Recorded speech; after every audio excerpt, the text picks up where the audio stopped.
Scariest is the Oaks, a house in the country which I rented for the summer.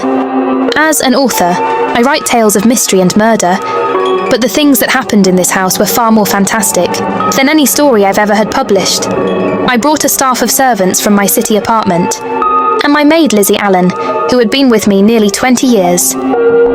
Lizzie? Yes, Miss Cornelia? Is the car ready? It's at the door. Look, Miss Cornelia, them servants you brought from the apartment are talking about walking out on us. Really? Oh, I know they don't like it here, but I didn't think it was that bad.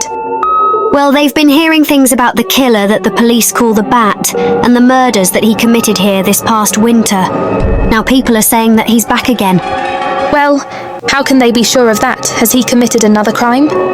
No, not yet, but that ain't saying that he won't. Here's something else.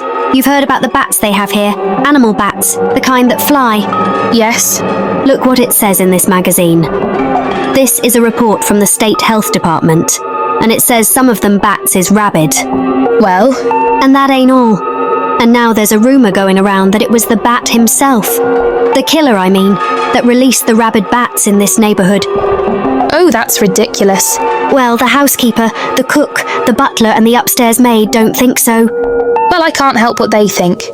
If hysterical nonsense like that can scare them out of their good jobs, it's their loss, not mine. Come on, Lizzie, I've got to get to the bank. Drive directly to Zenith Bank, Warner. I'm afraid we'll have to hurry, it's near closing time. I'll get you there, Miss Van Gorder. Thanks again. Miss Van Gorder! How are you doing, Mr. Bailey? How are you? I'm very well, thank you. You remember Lizzie Allen? Of course, hello, Miss Allen. How do you do? So you're spending the summer with us again? Yes, I've leased the Oaks, the home of your bank president, John Fleming.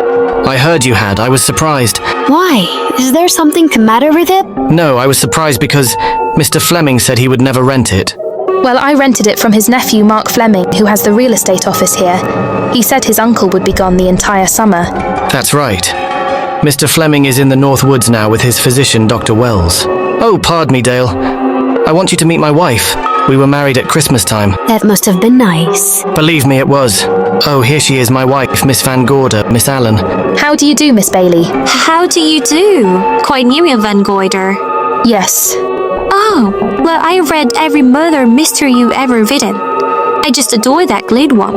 The Private Moan of Dr. X, even though it gave me shivers. Only the shivers? Scared hell out of me? Well, I really means that Miss Corney killed them off in that one. When you refer to my books, please don't call me Miss Corney. Pardon me, Mr. Bailey. Mr. Hines is here to see you. Oh yes, excuse me, please. Don't be strangers now. No, we won't. Oh, so you're a bride? Not since Christmas. You know, I'm sure I've seen you. Well, I used to be my husband's secretary here in the bank. Of course I remember. May I welcome our most distinguished visitor back to Zenith?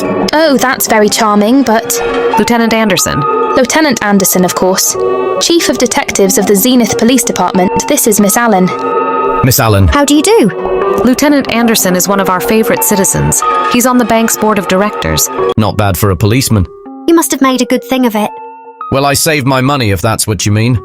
It's near closing time, and I've got some business in the safe deposit vault. Please come and see me, Miss Bailey.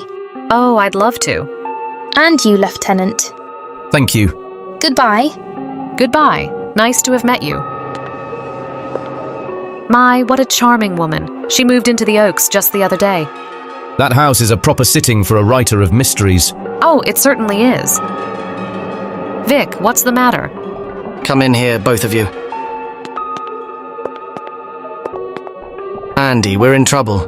Wendell Hines came in to pick up $350,000 worth of bonds that we were holding as collateral for a loan. They were kept in our special vault. Mr. Fleming and I are the only officers of the bank who have access to that vault. So? The Hines bonds are gone. That's not all. Other negotiable securities are missing from what I can gather short of a careful check. The bank has been looted of over $1 million worth of securities. You'll have to notify Fleming. I wish I could talk to him. Unfortunately, he and Dr. Wells are deep in the woods. They can't be reached by phone.